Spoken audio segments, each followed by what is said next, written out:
Daming lansones! Ay, kasi may aso.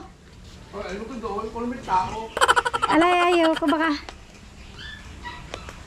Oh! Ang daming lansones! Dabaw. Ay, spray pala. Hindi namin matali sa malaking pulot. Ayan, oh. Ano, sir? Kuha na kayo ng lansones. Ah? Bili-bili na kayo. Oo. Galing sa puno ni Mother. Galing sa puno ni Mother. Karton, ay bibili. Oh. Ay, siya Ay, bibili hindi. ako bukas. Galing nga tayo sa puno ni na Molly. Saan? Ay, di bukas na lang. Galing sa puno ni na Molly. Galing sa puno ng ate ko sa bukid. Ayan. Ibebenta nila yan. Siyempre, kakainin din namin. Kahati rin kami dyan. Kakain kami. Bago nila ibenta, kakainin na namin ng kabahagi. Saan? Tara. Ito. Ano ito? Alang sundays, ire. Davao. Ito daw, Davao. Ito yung native, yung masarap na lansones. Siyempre, masarap din yung mga Davao. O, yan. Pambenta. Hindi lang pambenta, kainin. Pwedeng kainin. Ayan. Meron pa dito rambutan, saglit.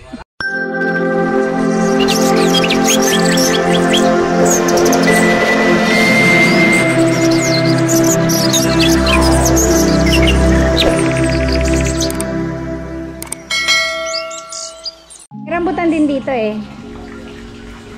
Ito, mangustin, rambutan. Dali. Nakita ko sa inyo. Ayan, marami pang rambutan. Kaya lang yan lang yung nandito. Kakainin nga lang namin. Oh, bili na kayo, bili-bili. May mangustin pa. Kompletos ricados tayo. May durian tayo, may mangustin, may lansones. Nakakita ko ng durian dito. Ayan, durian. Oh, galing din yan sa puno, sa bukid. Hindi kami bumibili ng mga ganyan kasi merong puno na makukuhanan. At si kuya ay may banat na. Pag naman siya ng damit mo, ay ayos ka. Teka muna, kakain lang ako. Puno. Ayan. Kanya dito sa province. Ayan niya ha.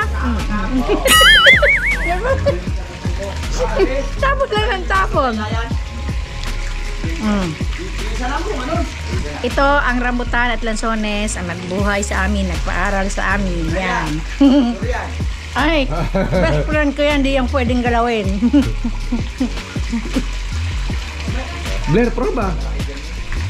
Proba. Pag mong hahawa sa kapelo mo, huwag naman sayang. Ha? Hindi ko nilagyan na rin. Zero ka? Bye.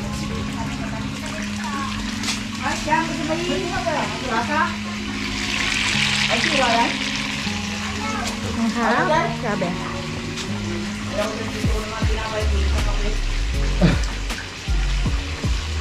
Nga ka, kakain. Ay, mo siya. Oo, nangangahuot ang pusa dito. Ha? Nangangalimot.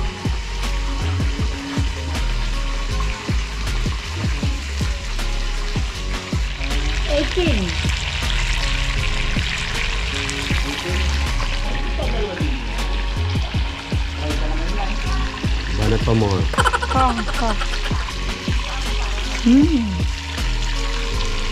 Ito ay wrong ring. Wrong ring ay ito, ano? Malay. Wala.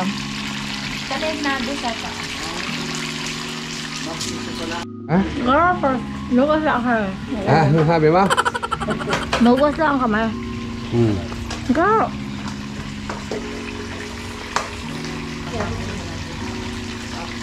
Sa aso. Aha.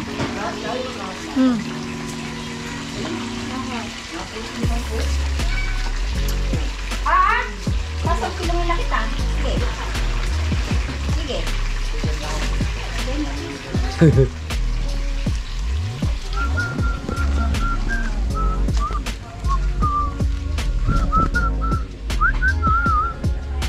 Hello, love. Ay, hindi. Yes, I understand.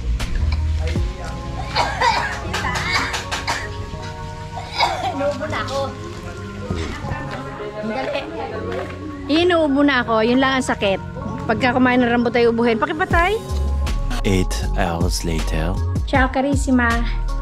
Kakagising lang. Mag-aalmusal muna. Tapos, tingnan ko kung ano yung magagawa ko ngayon. Kahapon, pumunta kami sa school ng mga bata. Tapos, ano pa ba ginawa?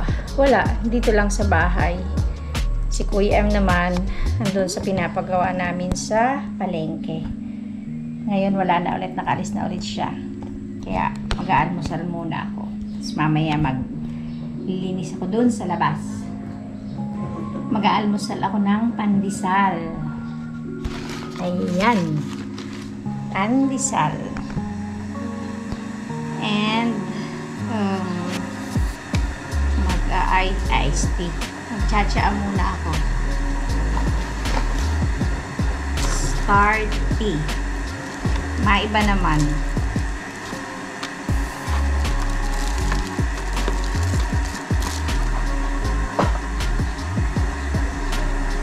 Meron ulit kaming rambutan. Ha? Ay, may kumabuksan. Basta may rambutan yan. Rambutan yan.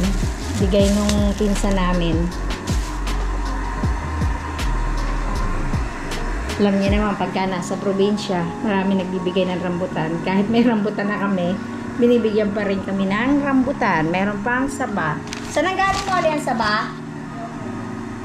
Galing daw naman sa kapitbahay nung ate ko. Ang saba. Kakain lang. Hinihintay ko lang uminit yung tubig at ako ay mag-almusal muna. Babanti yun ng labas. Kasi maraming ang tawag doon yung dumi ng ipot ng ibon.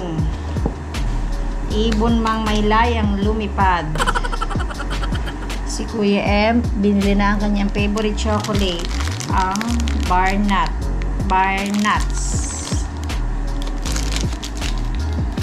Meron din kami suha galing sa puno. Ay no, bigay din pala. Bigay din ng pinsa namin naman. Madahil nabibigay. Dahil hindi pa dumadating si Ate Sheena, ako muna ang maglalaba. Hindi pala iced tea. Hot tea. Ayan. Start tea. Hot tea. Ay, nahulog. With matching pandesal.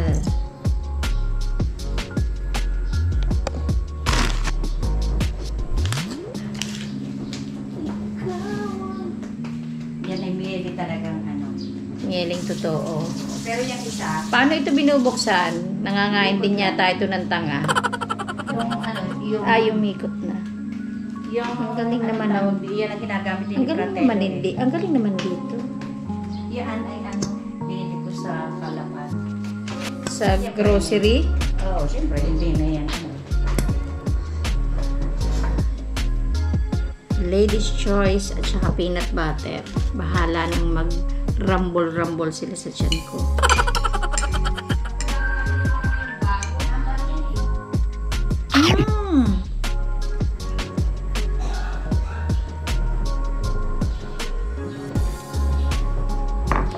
Ako lang hindi nasakit ang mga buto-buto.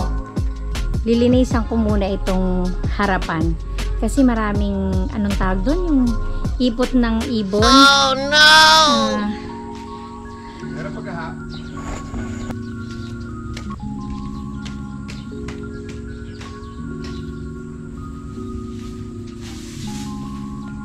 Nakapag-drone ka na?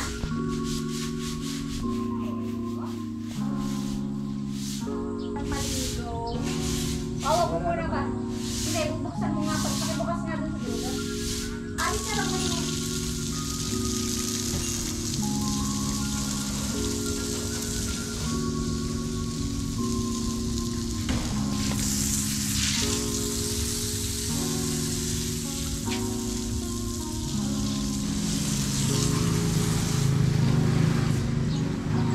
48 hours later. Madilim na. Pupunta kami ngayon sa Nauhan, sa mother-in-law ko. Doon kami matutulog.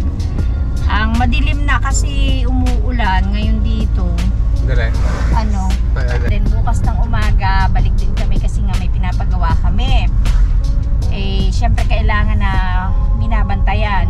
Tapos marami rin kasi akong aasikasuhin dito dun sa amin, kaya kailangan din namin bumalik bukas. Tapos papasok na mga bata sa Monday, so bibili pa ako ng ano ba yun, mga t-shirt nila, tsaka dalawa siguro kwaderno o ano, tsaka papel, ganyan. Kaya kailangan ko nang makabili bukas dahil Monday papasok na sila. Ang aga pala ng pasok dito, Diyos ko. Maaga na naman akong gigising. Kung sa Italia alas 6 ang gising ko, dito kailangan alas 5 gising na ako. Oh no! Ayun, umuulan dito kaya madilim na. Always. Umuulan always. Oh, road trip ko na lang kayo sa ano, dito. Papunta kina Kuya M. Pupunta tayo sa Nauhan. Doon ang bahay ni na Kuya M. Kanina ako ay tawag doon? Hindi ko lang kung alam niyo yung term na nagbaldiyo. Naglinis ako nung harapan ng yung entrance nung bahay nung ate ko kasi yung mga ibon, yung mga ipot ng ibon, ang dami. Eh, nilinis ko. Diyos ko, nadulas pa ako. Oh, no! Nadulas talaga ako. Timbalong-timbalong talaga ako doon kanina. Pero hindi naman ako nasaktan. Nabuti na lang kung hindi nadoblehan ang aking kaliwang paa, yung natapilok sa akin. Ayun. So, itutur ko na lang kayo. Iro-road trip na lang natin itong papunta kina Kuya M kahit medyo madilim na. Namatay na nga ako.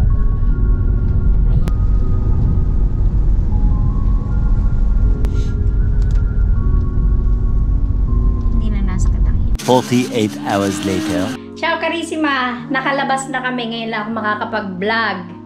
Kararating lang namin ng bahay at pumunta kami ng palengke kasi binilhan ko ng uniform. Ay, parang uniform na rin.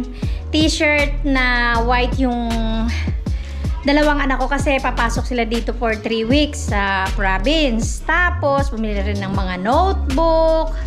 At saka, nag-ano ako ng cake kasi magpa-party yung anak ko, 10 years old. So, nag-order na rin ako ng cake. Naghanap din kami ng mga sa party kaso wala kaming makita. So, baka pumunta kami ng city, Calapan City sa isang araw. Ayan, nandito kami sa bahay. Kasabahay. Nabubulol ako. Kakarating lang namin at walang tao dito kundi si Ate Sheena. Asan si Ate Sheena? Lumabas yata si Ate Sheena. Tingnan natin. Yan si Bunso. Pantumba-tumbalik diyan. Nanonood ng YouTube. No. I can explain. Please, no. Ayan, mga box. Binuksan namin, itatapon na. Si Kuya ay nandyan sa labas. Ayan si Ate Sheena.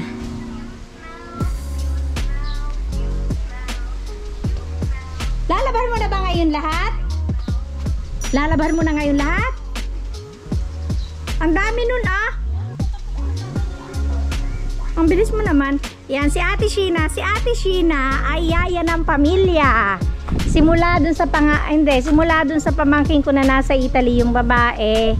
Siya na ang nag-alaga din. Mga anak ko, anak nung isa kong ate, hanggang sa nanay ko nung nagkasakit. Si Sheena na ang nag-aalaga. Tapos every time umuwi kami, inuusap namin siya, pumupunta siya dito. Hanggang sa aalis na kami. Ayan si ate. Naglaba. Kasi ang dami-dami naming maduduming damit.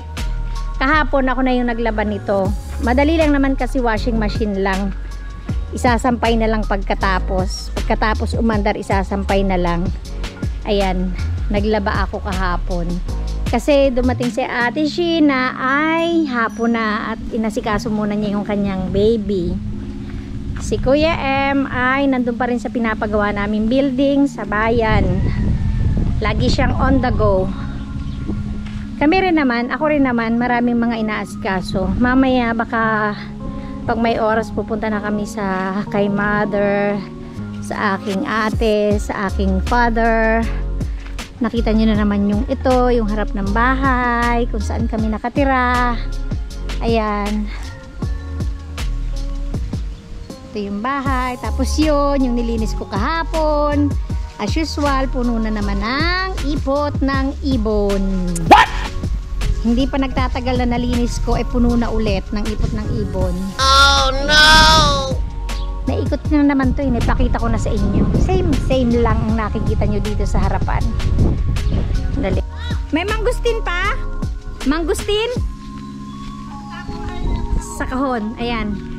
Mangangain naman tayo ng mangustin kasi kahapon nagdala naman yung brother-in-law ko ng mangustin kasi marami silang puno ng mangustin. Dito hindi namin binibili ang mga ganyan, binibigay lang sa amin. Walang binibili. Kung hindi sa sarili namin puno, sa puno ng may puno. Asaan ate? Nasa kahon daw. Ha, ito. Ito. Ayan, meron pang rimas ito. Dala mo ate Sheena? Ang rimas saan nanggaling? Ah, hindi sa iyo. Rimas. Ayan na may rimas. Oh, alam niyo yung rimas? Hindi ko rin alam kung paano ko i-explain kung ano yung rimas. Basta ito. Masarap to. Minamatamis ito, ano? Ay, ano ga? Ano ginagawa din eh? Pinipirito? Ha? Ah, pinipirito ga yan? Oh, ito ang mangustin. Ayan. Ano merienda natin ate? Mamaya magpasi tayo. Ito ang mangustin. Mangangain tayo. Libre lang yan dito.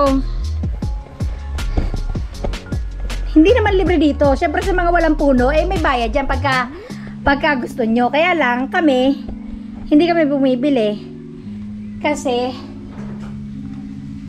ang family ay merong taniman ng mangustin. Kami rin, meron. Kaya lang walang bunga yun sa amin. Ito ay galing dun sa lupa nung, alam niyo yung kapatid ko, yung ate ko na nasa Italy na lagi namin kasama pag nagbabakasyon. Sa kanilang ito, sa kanilang puno. Ubus na rambutan natin? Meron pa sa loob.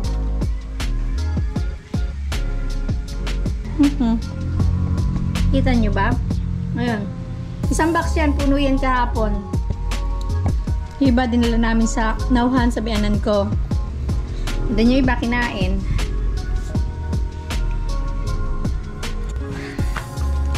Ito.